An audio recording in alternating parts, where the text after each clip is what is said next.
Hola. Pásame pues, pero no puedo pues contar. Así vas a hacer petito como la doctora. Digas, Pero no la cosita cuadradito. Ay, no voy a poder pues. Aparte.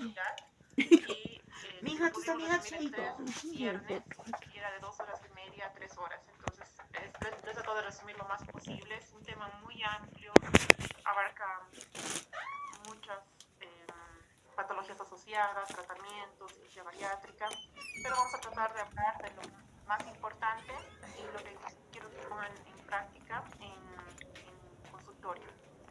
Bueno, quiero empezar con esta imagen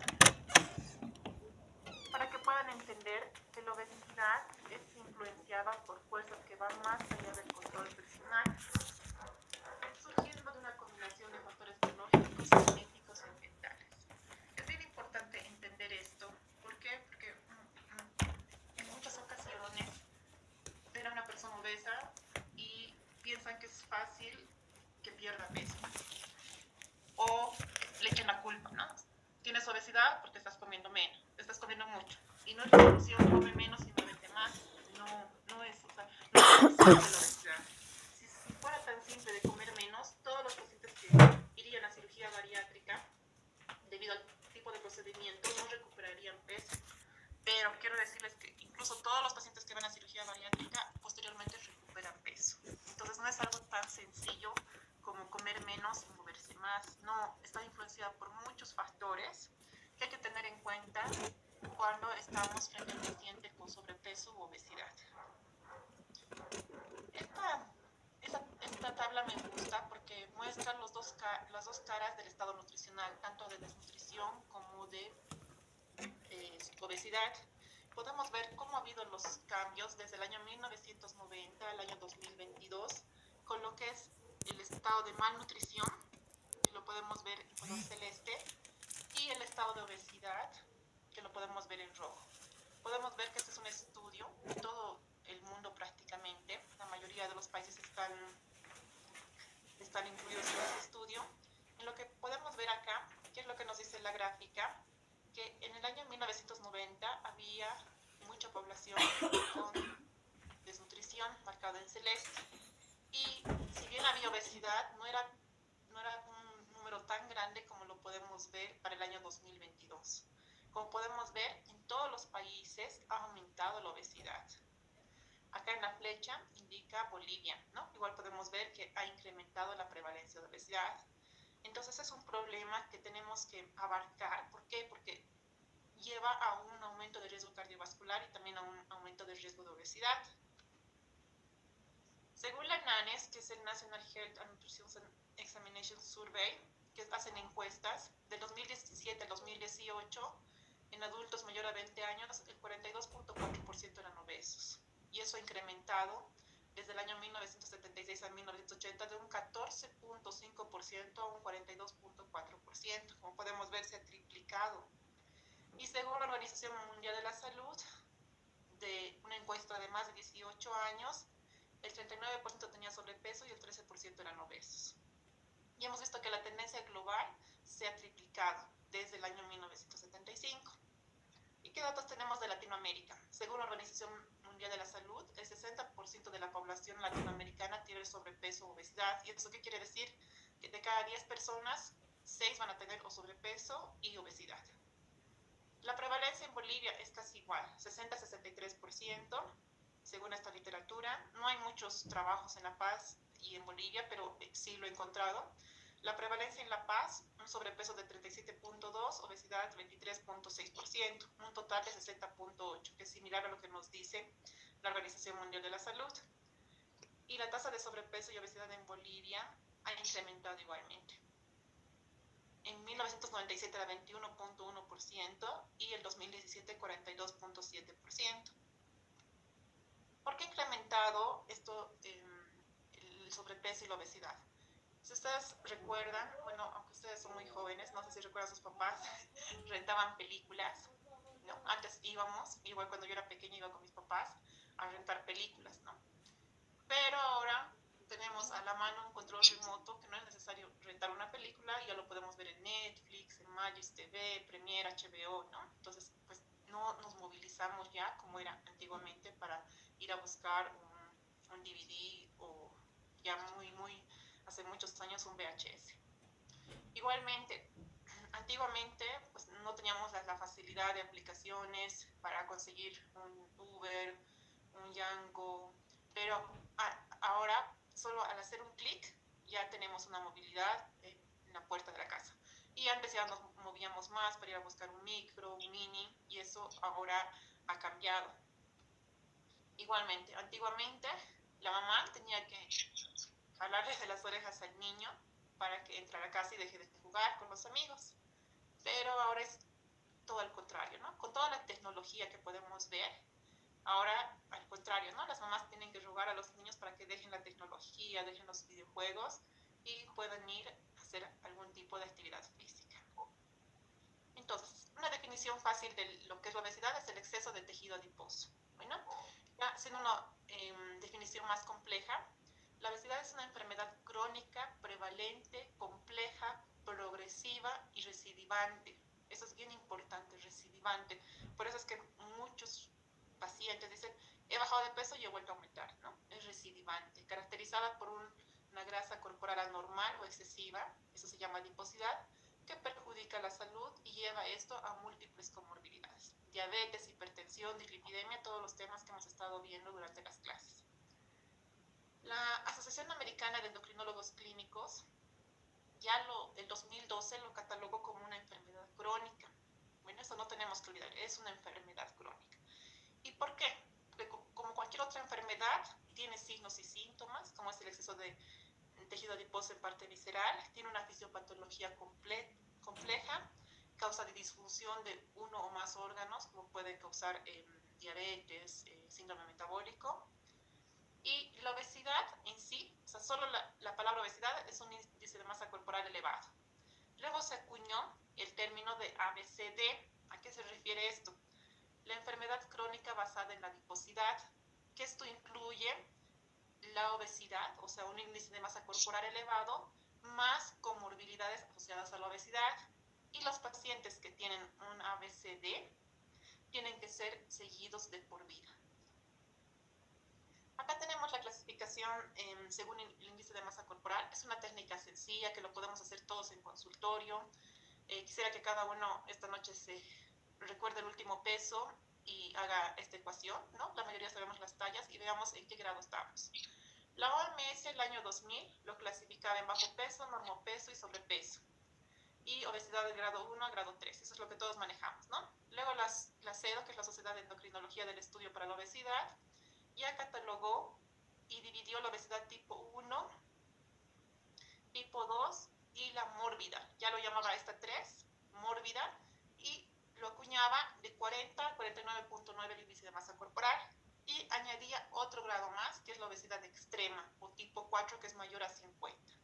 Entonces, si nosotros tenemos un paciente con una obesidad de un IMC más de 50, ya no vamos a llamarlo obesidad mórbida, lo vamos a llamar obesidad extrema, que es un grado más alto que la obesidad mórbida. Y la AHA, la Asociación Americana del Corazón, lo divide igualmente hasta acá igual, pero agrega uno más, porque sí hay pacientes que tienen un índice de masa corporal muy elevado, y aquí sería la obesidad grado 5, cuando el índice de masa corporal está mayor o igual a 60. Existen diferentes técnicas para ver si un paciente tiene obesidad. La más sencilla es el índice de masa corporal, pero esta tiene poca exactitud y precisión, pero es la más utilizada en la práctica clínica debido a que es un método sencillo y fácil. ¿Por qué tiene poca exactitud y poca precisión? Debido a que puede existir una persona con un índice de masa corporal de 27 que tenga un perímetro abdominal de 95, 100, y puede existir una persona con el mismo índice de masa corporal 27, pero que sea a expensas de aumento de masa muscular. Entonces es lo malo, que el índice de masa corporal no nos predice exactamente, no nos valora la parte de cuánto es grasa y cuánto es masa muscular. Otro método que sí nos ayuda bastante y sería ideal completarlo en consulta con el índice de masa corporal es la circunferencia, la relación cintura y cadera. Igual tiene poca exactitud, pero si los dos se complementan nos ayuda. Y es muy utilizado porque también es fácil, tenemos que tener una cita métrica en consultorio y lo podemos realizar. Luego, los pliegues cutáneos tienen mayor exactitud, sin embargo, igual es un poco complicado realizar, tenemos que tener herramientas y tenemos que no solo tomar una medida, tomar 3 medidas y de las 3 medidas sacar un promedio. La bioimpedancia eléctrica, sí y no, ¿por qué? Porque tiene exactitud, tiene poca exactitud, pero tiene mucha precisión. Bueno, entonces este método es a lo que tenemos. O sea, si queremos valorar un poco más al paciente y ver la masa muscular, que eso nos interesa mucho, entonces podríamos usar una bioimpedancia eléctrica.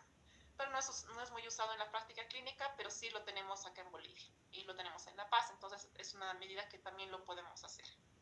La densitometría ósea, la tomografía, la resonancia magnética tienen mucha exactitud y precisión, pero sin embargo, por los costos elevados, son muy poco usados en la práctica clínica, y no solo en países subdesarrollados como en Bolivia, sino también en otros países, y sobre todo lo usan para realizar estudios científicos. Acá podemos ver cómo se realiza la relación cintura-cadera, se mide la cintura, la cadera y se hace la división. En hombres debería ser mayor, es alterado mayor a 1 y en mujeres mayor a 0.9. Y esto está asociada a patologías como ser la diabetes, la dislipidemia. La bioimpedancia es un método igual sencillo que obviamente hay que tener el aparato, pero si no lo tenemos podemos derivar a un lugar donde lo hagan. Y por ejemplo, este es el ejemplo de un paciente de consulta. Es un varón. Acá podemos ver que nos grafica el índice de masa corporal. El peso era 82.55 y la altura 1.80. Eso es lo bueno, que nos puede ver el índice de masa grasa en kilogramos y en porcentaje. Lo ideal es que sea menos de 30. Aquí podemos ver que tenía un 37.8%. Acá nos ve en porcentaje, acá en kilos, aquí en porcentaje. Acá nos va a dar el índice de masa de músculo esquelético, que nos da en kilos, y aquí nos da en masa. Podemos ver que tiene 24.16 en masa y en porcentaje, que está más adelante.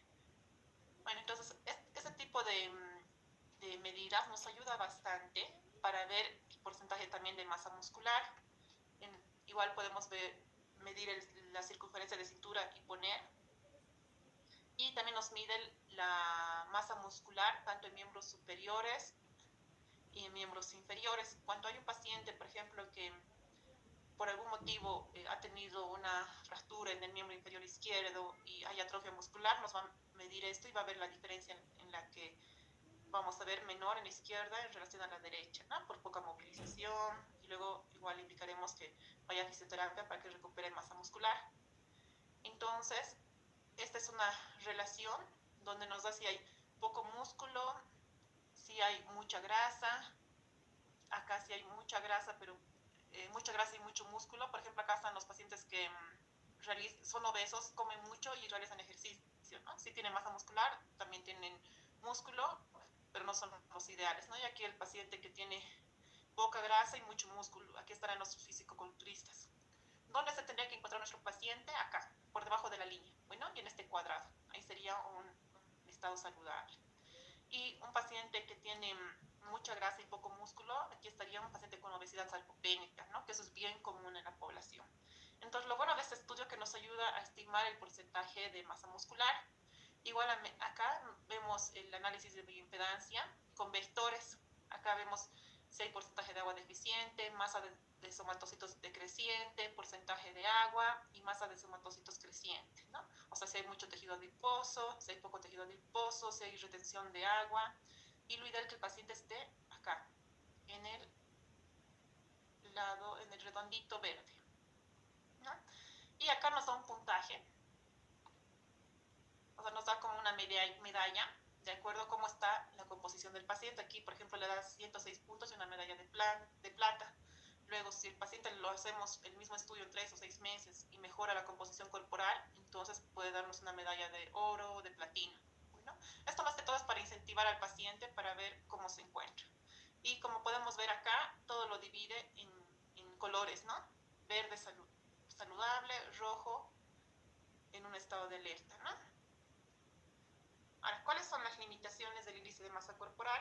Lo que les comentaba hace un momento, no hay diferencia, no puede diferenciar entre la masa libre de grasa y la masa grasa, y tampoco considera la distribución de la grasa corporal. Recordemos que esta distribución puede ser a nivel visceral, a nivel abdominal, o puede ser a nivel glúteo femoral, que son las personas que tienen forma de pera o una forma de manzana. Y esta exactitud es menor en atletas, porque esos tienen mayor masa muscular, fisicoculturísticas, en sarcopenia, en pacientes que tienen muy baja masa muscular, en pacientes que están con retención de líquidos, por ejemplo, un paciente que está reteniendo líquidos por una enfermedad renal crónica o un proceso de ascitis, nos va a dar un IMC erróneo, ¿no? Porque está tomando la cantidad de líquidos también. Y en pacientes con talla baja. Es importante tener en cuenta que lo de la obesidad no viene desde que nacemos, ya viene desde una programación fetal, de acuerdo a las patologías que tiene la mamá. Entonces, si viene el paciente, es igual ideal preguntarle si sabe antecedentes de la mamá, o sea, si ha tenido la mamá preeclampsia, ha tenido diabetes, ha tenido alguna enfermedad materna, si fumaba, le ha dado lactancia exclusiva. ¿Por qué? Porque el feto es expuesto a diversos factores que alteran su desarrollo, igualmente el estrés, la depresión, y esto puede llevar en un futuro a enfermedades cardiovasculares, trastornos de la alimentación, trastornos psiquiátricos, obesidad y diabetes. Y cuando el paciente viene acompañado de la madre, igual aprovechamos eso y le preguntamos a la mamá directamente, ¿no? ¿Con cuánto de peso nació? ¿Producto de qué embarazo? ¿Tuvo alguna complicación durante el embarazo? ¿Le dio lactancia materna? Todo eso es algo importante que debemos hacerlo en consulta. Acá les puedo mostrar cómo a lo largo de la vida influye el peso y cómo vamos ganando de peso. Como podemos ver acá, esta es una línea, es un estudio en el cual se valoró qué peso tenían los hijos de padres que tenían peso normal, de padres que tenían sobrepeso y de padres que tenían obesidad. Acá podemos ver los papás que tenían obesidad, que lo podemos ver en un color más oscuro. El niño desarrolló obesidad a la edad de los 6 años. El papá y la mamá que tenían sobrepeso, el hijo desarrolló sobrepeso a la edad de 19, 20 años. Y los hijos de padres con peso normal tenían un peso normal a la edad de 25 años. Pero esta tabla, quiero que igual la tomen en cuenta, es como, a pesar de que tenían un peso normal, hemos dicho, de pequeños, a lo largo de los años igual tendían a tener obesidad. O sea, la curva ascendía tanto con los pacientes con obesidad, sobrepeso, e incluso, aunque no era muy ascendente esta curva, igual se vio que los hijos de padres con peso normal, el 50% llegaba a desarrollar sobrepeso, ¿no? Y un 50% mantenía el peso normal. Entonces es importante la nutrición en los primeros 1000 días. Es importante un factor que puede llevar a la obesidad es la lactancia interrumpida. Y en los primeros días de alimentación es bien importante la alimentación. Sabemos que es lo ideal, la lactancia materna exclusiva, pero muchas personas empiezan a darle alimentos precozmente, ¿no? Y exceso de calorías, grasas saturadas, incluso he visto niños de 6, 1 año que están chupando, para hacerles que ya les hacen chupar una paleta. Entonces es importante tener en cuenta todos esos factores genéticos, la vida sedentaria. Entonces un paciente a lo largo de la vida va ganando peso, ¿no? Y a esto, ¿qué se agrega? Cuando gana peso, habíamos hablado en las anteriores clases que el colesterol HDL es bajo, aumentan los triglicéridos, toda la fisiopatología del síndrome metabólico que también nos lleva a una hipertensión arterial y a una intolerancia a la glucosa. Y con esto tenemos que es el síndrome metabólico. Y el síndrome metabólico nos va a llevar a otras complicaciones. Y si uno continúa con la ganancia de peso, va a llegar a desarrollar diabetes tipo 2 y complicaciones cardiovasculares. Es importante tener en cuenta otros factores en la mujer. No lo puse en la diapositiva. ¿Cuáles son otros factores que influyen en la mujer? Son los estrógenos.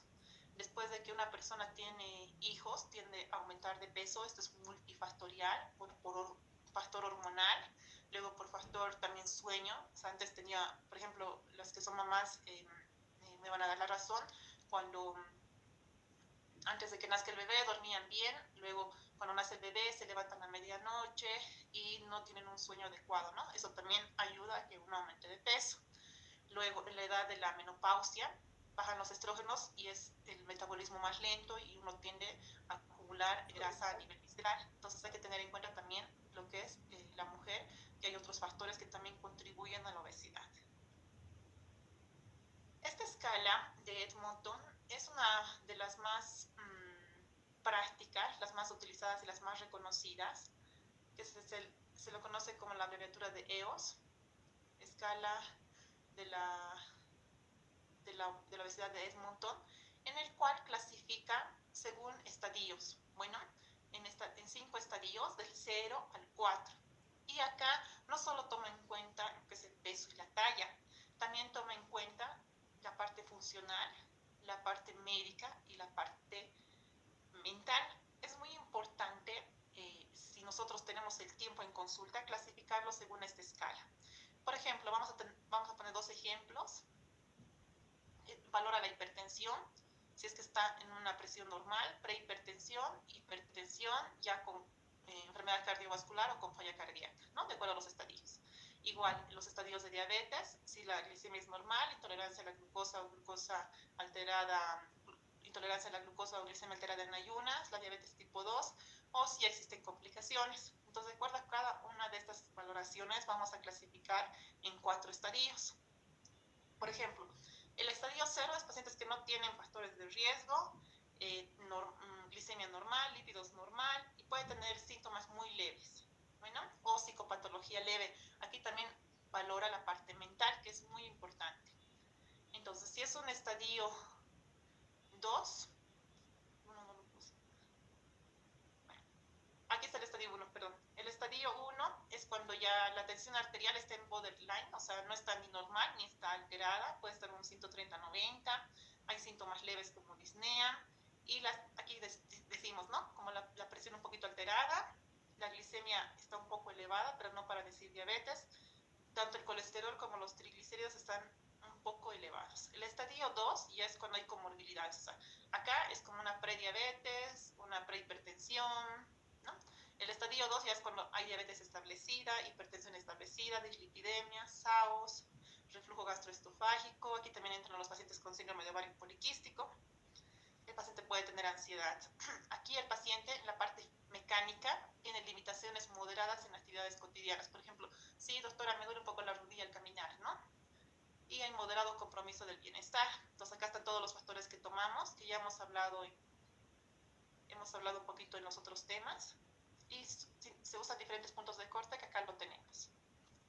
El estadio 3 es cuando ya hay daño a órgano blanco, ya el paciente ha sufrido infarto, o la diabetes ya tiene complicaciones, insuficiencia cardíaca. Y el estadio 4 cuando hay severas limitaciones, ¿no? Esos son generalmente los pacientes que no nos van a llegar a consulta, son los pacientes que directamente llegan a hospital.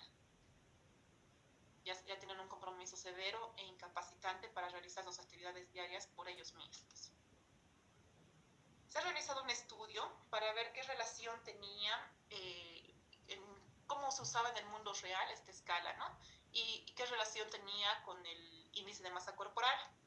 Podemos ver que la edad sí modificaba el estadio de EOS. O sea, de un estadio 0 a 4 sí modificaba la edad en un 31.04%. Pero se vio que la edad y el sexo modificaba pues 0.1 más, y la edad, sexo y índice de masa corporal 1.21. Entonces, en esta escala, el índice de masa corporal, como podemos ver, sumaba muy poquito, y lo que más influenciaba era la edad y las comorbilidades. Acá podemos ver que lo han clasificado, el EOS 4 no está, ¿por qué? Porque lo han realizado en hospitales de primer y segundo nivel, no en hospitales de cuarto nivel, en lo cual ya están los pacientes de EOS 4, pero podemos ver que el estadio más frecuente era el estadio 2. Aquí recuerdan qué pacientes estaban, la mayoría que vemos en consulta, los pacientes que ya tienen diabetes, ya tienen hipertensión, que si bien no han sufrido un infarto, ya tienen patologías establecidas. Y podemos ver que en todos los estadios era similar el índice de masa corporal, o sea, no era un IMC más alto en algún estadio, ¿no?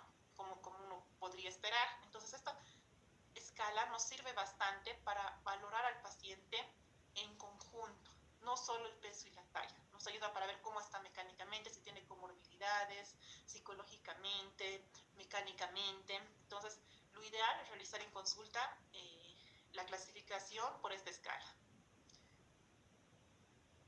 No sé si alguna vez han escuchado acerca del término obesidad metabólicamente saludable.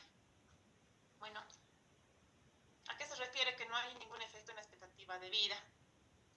Pero ya vamos a ver más adelante que esto yo lo consideraría solo como un estadio, ¿ya? Que si uno tiene obesidad metabólicamente saludable, a lo largo de los años, o sea, ¿a qué se refiere? Que tiene obesidad, tiene un IMC más de 30, pero todos los parámetros laboratoriales, la presión, todo está bien. Bueno, pero a lo largo del tiempo, si continúa con esa obesidad y no hace cambios en el estilo de vida, van a haber complicaciones metabólicas, complicaciones mecánicas, que posteriormente sí nos va a llevar a una obesidad más de un grado más amplio y nos puede llevar a mortalidad prematura y discapacidad. Existen diferentes estrategias para clasificar la obesidad, por la distribución de la grasa corporal, central versus periférica, por el número de complicaciones, eso que decíamos, si es metabólicamente sano, obeso metabólicamente enfermo o sano metabólicamente enfermo, ¿no? Eso quiere decir que son pacientes que tienen un IMC normal, pero tienen aumento de la grasa visceral y tienen elevados los lípidos, elevado la glicemia, ¿no? Por su mecanismo fisiopatológico predominante, monogénico versus